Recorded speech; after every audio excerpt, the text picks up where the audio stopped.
I was a pretty simple teenager.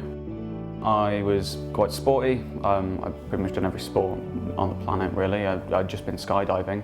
I'd just finished my A-levels and I'd gone away to France. Well, I was as healthy as can be. I was training for a half marathon. And then, yeah, it kind of, this sprouted out of nowhere, really. I got a phone call asking me to come into the GP's office, so a little bit worrying. And yeah, I went there and they told me, I was with my mum, and they told me I had a 14 centimetre tumour in my chest, or 14 centimetre growth, as they called it then, because they couldn't identify it from the X-ray. It's sort of one of those moments where the clock in the room starts ticking a little bit louder than it was before. And yeah, I think I sort of distanced myself from the room a little bit. I kind of fell back into my chair. I remember looking at my mom and her looking at me, and it was that terrified look in her eye. I remember walking out of the GP's office when I got told about the tumour, and her just crying her eyes out, but looking at me and telling me that it was going to be okay. And just trying to reassure me. Well, I think she was trying to reassure herself. And I don't remember how Dad reacted. I think I was crying a little bit too much at that point. But yeah, it was quite, they took it well for me, and I think that's the way that they've gone through this whole thing, is that they've remained strong for me, and that's how they've coped. And I remember telling my girlfriend's family all sat around me, and I remember how strange it was to be like, yeah, I've got cancer.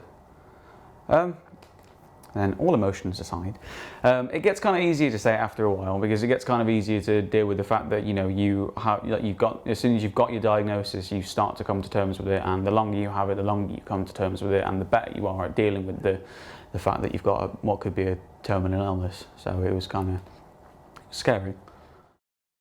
It kind of shattered everything I wanted to do in my life, and I sort of had to I spent the past 9 months reevaluating what I really want to do. So yeah, when you say it turns your life on your head, well, it turns your life on its head. It really does. You just stop. Life stops.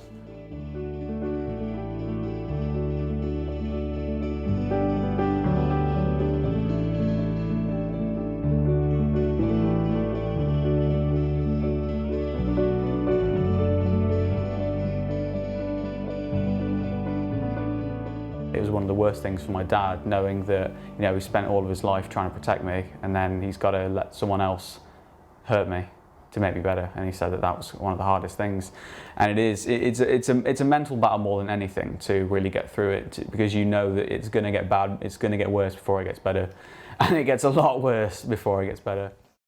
It got to the point that I was just like wailing out in pain. And by 3 AM, I'd spent 2 hours with tears pouring down my face, curled up in a ball, because I couldn't move my legs. I physically couldn't move my legs. And I thought, okay, this is it. This is how I end up in a wheelchair. And that was it was probably the scariest moment of my life.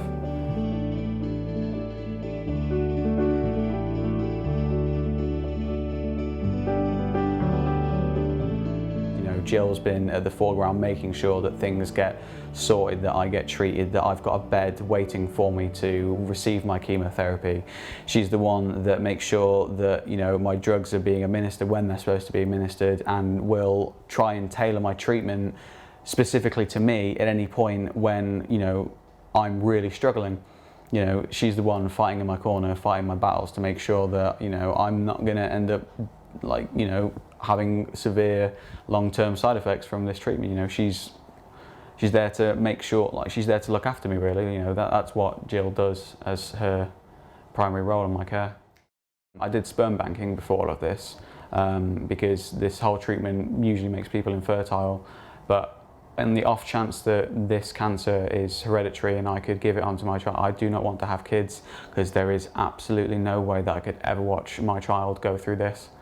And that's how, you know, important curing this is, because, you know, I don't want to bring anyone into the world that would have to go through this. It is that debilitating, it's that horrible. And, you know, I couldn't see anyone suffer the way that my parents have watched me suffer. So, you know, it is so important to have people like Jill around, to have charities like Cure Leukaemia, which you know, are striving towards eradicating such horrible diseases from the world, because, you know, it kills people. You know, it kills people and it ruins lives. It ruined my life. I will get my life back, fortunately, but there's another lad that I was friends with that had the same diagnosis as me that passed away a few months ago.